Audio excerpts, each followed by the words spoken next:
When the United States entered World War II after Pearl Harbor, American industry transformed into the arsenal of democracy, producing weapons that dominated every theater and fundamentally changed modern warfare. Let's begin. Rifles, Infantry Firepower Revolution.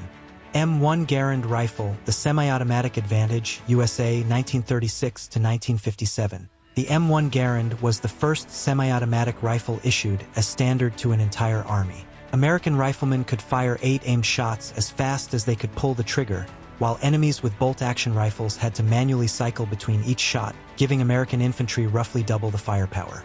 How it changed World War II.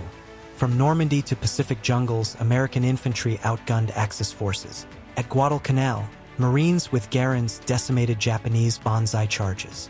German soldiers reported being overwhelmed by fire volume, believing they faced machine guns. General Patton called it the greatest battle implement ever devised, and over 5.4 million were produced. Consequences: the M1 Garand ended the bolt-action rifle era.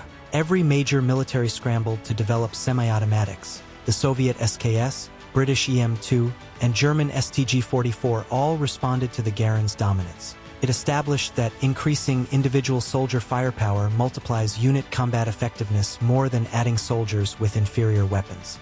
M1 Carbine, the Universal Weapon, USA, 1941 to 1945. The M1 Carbine filled the gap between pistols and rifles, giving officers, vehicle crews, paratroopers, and support troops a lightweight weapon weighing just 5.5 pounds and firing from a 15-round magazine. It could be carried and fired effectively by anyone regardless of size or strength. How it changed World War II. Over 6 million M1 carbines were produced, more than any other American small arm.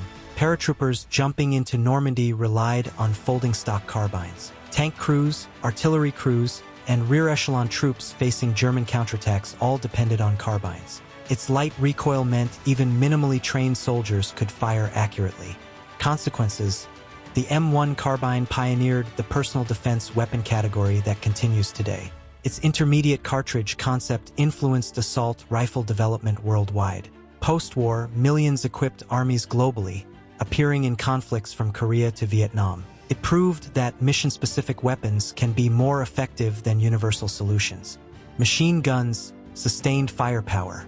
Browning M2.50 caliber machine gun Modus, USA 1933 present. The M2 Browning firing the massive .50 caliber cartridge became the most versatile heavy weapon of the war.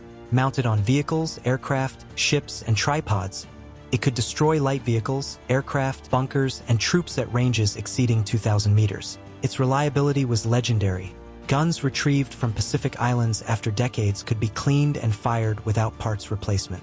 How it changed World War II.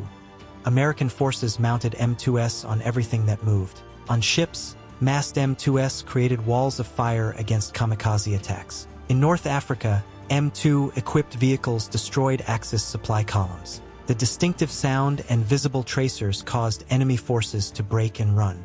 Consequences: the M2 remains in frontline American service 90 years after introduction, the longest-serving weapon in U.S. military history. Over 100 countries use it today. Modern vehicles from Humvees to Abrams tanks still mount M2S, making it a weapon serving in every American conflict from World War II to the present. Artillery, king of battle. M1 155mm howitzer, the Long Tom, USA, 1942 to 1945. The M1 155mm howitzer could deliver devastating shells to targets 23 kilometers away. Its accuracy and range exceeded comparable German and Japanese artillery, and American doctrine emphasized massing artillery fire to obliterate targets before infantry advanced. How it changed World War II. At the Battle of the Bulge, American artillery broke up German attacks so effectively that German officers reported entire battalions simply ceased to exist. The time-on-target technique, coordinating shells from multiple batteries to impact simultaneously, multiplied destructive effect and prevented enemies from taking cover. Consequences: American artillery doctrine emphasizing massed fires became the global standard. The 155mm caliber became NATO standard and remains so today. Modern howitzers like the M109 and M777 fire the same caliber ammunition. The Long Tom proved artillery effectiveness depends as much on coordination as on the guns themselves. Proximity Fuse, the Smart Shell, USA/UK, 1943 to 1945. The proximity fuse contained miniature radar that detonated shells when near targets rather than requiring direct hits. This innovation multiplied anti-aircraft effectiveness by 5 to 10 times and revolutionized ground combat when artillery shells detonated above infantry, showering them with deadly fragments. How it changed World War II. When introduced in 1943, proximity fuses devastated Japanese kamikaze aircraft. During the Battle of the Bulge, American artillery with proximity fuses created devastating casualties that halted German attacks. German prisoners reported airbursts were psychologically terrifying because taking cover provided no protection. Consequences: the proximity fuse pioneered miniaturized electronics in weapons, the first truly smart ammunition. The fuse established that electronics and sensors multiply weapons' effectiveness more than increasing explosive power, leading to the precision-guided munitions revolution that defines modern warfare. Armor, steel cavalry. M4 Sherman tank, the Democratic tank, USA, 1942 to 1945. The M4 Sherman was designed for mass production and ease of operation. While German Tigers and Panthers had better armor and guns, Sherman's reliability, mechanical simplicity, and sheer numbers overwhelmed Axis forces. Over 49,000 Shermans were produced, and American doctrine emphasized combined arms rather than tank versus tank duels. How it changed World War II. Shermans equipped American, British, Soviet, and Free French armies. Their reliability meant they reached battles while German tanks broke down en route. At Normandy, Shermans exploited breakthroughs faster than German heavy tanks could respond. Shermans were always ready to fight while German tanks were often deadlined for maintenance. Consequences: the Sherman validated the good enough in huge numbers approach. Post-war, Shermans served in dozens of armies through the 1970s. Israeli Shermans with upgraded guns defeated Soviet-supplied Arab armor in 1967. The Sherman established that logistical sustainability and mechanical reliability matter more than raw combat statistics. Aviation, air dominance. P-51 Mustang, the fighter that saved strategic bombing, USA, 1942 to 1945. The P-51 Mustang combined long range with fighter performance, finally giving American bombers the escort protection they desperately needed. With drop tanks, Mustangs could escort bombers to Berlin and back, engaging Luftwaffe fighters that had previously slaughtered unescorted formations. Its combination of speed, maneuverability, and range was unmatched. How it changed World War II. Before the Mustang, American daylight bombing suffered catastrophic losses. Raids losing 20 to 30% of aircraft were unsustainable. When Mustangs began escorting bombers in late 1943, German fighters attacking bombers faced American fighters that could outfight them. By mid-1944, the Luftwaffe had been effectively destroyed over Germany, giving the Allies complete air superiority for D-Day. Mustang pilots achieved over 4,900 confirmed kills. Consequences: the P-51 established long-range escort as essential for strategic bombing. Post-war, Mustangs served in dozens of air forces and fought in Korea. The Mustang proved air superiority depends on range as much as performance. The best fighter is worthless if it can't reach the battle.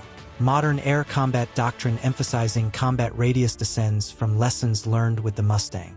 P-47 Thunderbolt, the Jug, USA, 1942 to 1945. The P-47 Thunderbolt was the heaviest single-engine fighter of the war, but its massive radial engine and rugged construction made it nearly indestructible. While primarily a fighter, the P-47 with 8.50 caliber machine guns plus rockets or bombs became the ultimate ground attack aircraft, destroying tanks, trains, and fortifications while surviving tremendous damage from ground fire. How it changed World War II. P-47s devastated German armored columns during the Normandy breakout and the Battle of the Bulge. Capable of carrying 2,500 pounds of bombs plus rockets, they provided critical close air support. German ground forces called Allied fighter bombers J-bows and feared them more than artillery. Over 15,600 P-47s were built. Consequences: the P-47 established the fighter bomber role as essential to modern warfare. The concept of multi-role aircraft that can dogfight and provide ground support became standard. Modern aircraft like the F-16 and F/A-18 descend directly from this dual-role concept. The P-47 proved air-to-ground capability should be integrated into fighters, not relegated to specialized aircraft. B-29 Superfortress Strategic Reach, USA, 1944 to 1945. The B-29 was the most advanced bomber of the war, pressurized for high-altitude flight and capable of carrying 20,000 pounds of bombs across 3,250 miles. It brought strategic bombing to the Pacific where distances had previously limited air power, and it was the only aircraft capable of delivering atomic weapons. How it changed World War II. B-29s firebombed Japanese cities into submission, destroying Japan's war industry and civilian morale. The March 1945 Tokyo firebombing killed more people in one night than either atomic bomb. Most significantly, B-29s delivered the atomic bombs that ended the war without invasion, saving potentially millions of lives. Consequences: the B-29 established strategic bombing as war-winning capability, air power alone forcing surrender without ground invasion. Post-war strategic bombers like the B-52 followed the B-29's long-range heavy payload template. The B-29's ability to deliver atomic weapons created nuclear deterrence strategy that defined the Cold War. Modern strategic bombing doctrine descends directly from B-29 operations. Naval weapons, sea control. Essex-class aircraft carrier, the Fleet Carrier, USA, 1942 to 1945. The Essex-class carrier combined size, speed, and air wing capacity in a design optimized for Pacific warfare. Capable of operating 90 to 100 aircraft and built with damage control lessons from earlier carriers, Essex-class ships formed the backbone of the fast carrier task forces that won the Pacific War. 24 were built during the war. How it changed World War II. Essex-class carriers spearheaded every major Pacific offensive from Tarawa to Okinawa. Their aircraft destroyed Japanese naval power at Philippine Sea and Leyte Gulf, sank Japanese shipping strangling Japan's war economy, and provided air support for every amphibious landing. The carrier's speed allowed task forces to strike anywhere in the Pacific, then withdraw before Japanese forces could respond. Consequences: Essex-class carriers remained in frontline service through the Vietnam War, with the last decommissioned in 1991, nearly 50 years after construction. The design established the supercarrier concept that defines American naval power today. Modern Nimitz and Ford-class carriers are direct descendants. The Essex proved that carrier aviation, not battleships, determines naval supremacy, a lesson that transformed every major navy worldwide. Conclusion: these weapons proved that American industrial might, technological innovation, and operational flexibility can decisively defeat any opponent in modern warfare.